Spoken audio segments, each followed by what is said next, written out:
that is insane. That can't be.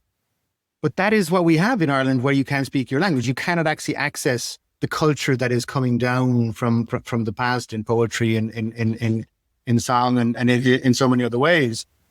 I don't think anybody for a second would say that we shouldn't, embrace and enhance and expand our culture. And like it just seems kind of innate in us. And the idea of this has got to be this utilitarian kind of, value exchange is I think just misses the whole point. Definitely. When people say, but it's useless. And you think, well, how do you define use? Yeah. And actually, even if you mean getting jobs or making money, it is creating jobs and making money. Yeah. It's useful in terms of mental health. It's useful in terms of community integration. It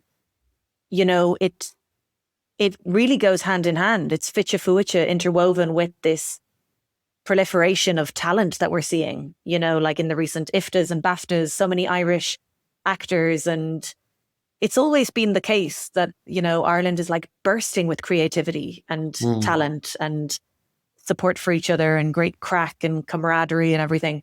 And I think the language is, kind of shining. It's just shining through at the moment. And I think it will continue. I don't think this is just a phase or a trend. People say, like, there have been phases before, but this really seems to be something